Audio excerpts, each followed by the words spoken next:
ஒவ்வொரு இருக்கிற பார்ட்னருங்க சரியில்லை. அவங்க வந்து அவ்வளோ நல்லது செய்யலைன்னு எனக்கு தோணுது. என்ன மாதிரி பெண்கள் எல்லாம் ரொம்ப அவஸ்தைப்படுறாங்க.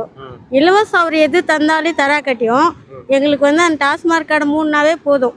அவர் இப்பதான் வந்திருக்காரு, இனிமேல் செய்வாரு, அந்த நம்பிக்கை இருக்கு. பார்த்தா ஜெயலலிதா அம்மாவும் கூத்தாடி தான், எம்ஜிஆரும் கூத்தாடி தான். அவங்க எல்லாம் இந்த நாட்டு ஆள் இல்லைங்களா, எல்லாம் ஆண்டு நல்லதுதான் செஞ்சுட்டு போனாங்க. இங்க பிஜேபி முன்னாள் மாநில தலைவர் அண்ணாமலை இருந்தார் இல்லையா, தெரியுமா உங்களுக்கு? சரி, ஓகே. இப்போ அவர் புதுசா கட்சி ஒன்று ஆரம்பிக்க போறேன் 12ஆம் தேதி பார்த்தா சொல்லிட்டு இருக்காரு. ஸோ அதை பற்றி உங்க கருத்து என்னம்மா? அவரெல்லாம் யாரு என்னன்னு தெரியாது, டிவியில பாக்குவோம். அதுதான் இப்போ இருக்கிற சிஎம் சாருக்கு ஒன்று சொல்லிக்கிறேன், இருக்கிற டாஸ்மார்க் கடையெல்லாம் மூடிட்டா நல்லா இருக்கும். என்ன மாதிரி பெண்கள் எல்லாம் ரொம்ப அவஸ்தைப்படுறாங்க. இலவசம் அவர் எது தந்தாலே தராக்கட்டியும் எங்களுக்கு வந்து அந்த டாஸ்மார்க் கடை 3 நாளே போதும். ஒவ்வொரு குடும்பமும் நல்லா இருக்கும். ஒவ்வொரு குடும்பம் நல்லா இருக்கும். சரி, ஓகே. அந்த விஜய் அண்ணன் பாத்தீங்கன்னாக்கா தமிழ் முதலமைச்சரா வந்து இதுவரைக்கும் யாருமே எதுவுமே செய்யல.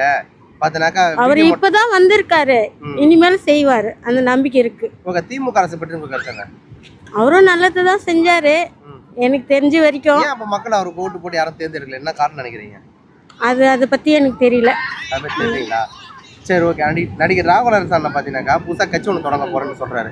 ஸோ அவரும் பாத்தீங்கன்னாக்கா 2031 வர போறேன்னு சொல்றாரு. அதை பற்றி உங்க கருத்து நம்ம? அவரும் வந்தா நல்லது செய்வார் மக்களுக்குன்னு எனக்கு ஒரு எண்ணம் தோணுது. ஏன் அவர் வந்தா நல்லது செய்வார்? அவர் ஏற்கனவே நல்லது செஞ்சுன்னு இருக்காரு, எனக்கு தெரியுது. ஆனா அவர் வந்தா இன்னும் நல்லா இருக்கும். ஓகே, ஓகேம்மா. நிறைய பேர் என்ன சொல்றான் விஜய் அண்ணன் மீது, அவங்க வந்து பார்த்தா கூத்தாடி அரசியல் பத்தி எதுவுமே புரிதல் இல்லாம இருக்கு, அவங்க ஓட்டு போட்டவங்க தற்கூரின்னு சொல்றாங்க. அப்படின்னு பார்த்தா ஜெயலலிதா அம்மாவும் கூத்தாடி தான், எம்ஜிஆரும் கூத்தாடி தான். அவங்க எல்லாம் இந்த நாட்டு ஆள் இல்லைங்களா, எல்லாம் ஆண்டு நல்லதுதான் செஞ்சுட்டு போனாங்க. இவரும் வந்திருக்காரு, நல்லது செய்வாருன்னு எனக்கு ஒரு நம்பிக்கை. ஒரே ஒரு கோரிக்கை, டாஸ்மார்க் கடையெல்லாம் எடுத்தாவே எல்லாம் என்ன மாதிரி பெண்கள் எல்லாம் நல்லா இருக்கும். ஓகேம்மா. இப்போ அதிமுக இருக்கக்கூடிய நிறைய பேர் இருக்காங்களே, எம்எல்ஏங்கள், முன்னாள் எம்எல்ஏங்க, மந்திரிகள் எல்லாருமே என்ன பண்றாங்கன்னாக்கா ராஜினாமா பண்ணிட்டு என்ன பண்றாங்கன்னா டிபிக்கில் போய் ஜாயின் பண்ண போறாங்க. ஸோ அப்படி எல்லாருமே அப்படி ஜாயின் பண்ணும்போது அதிமுக நிலைமை என்னவா ஆகும்னு நினைக்கிறீங்க? அது கட்சியே இருக்காதுங்க. கட்சியே இருக்காது. எதனால அந்த கட்சியை வந்து நிலைச்சு நிற்க முடியல, என்ன காரணம்?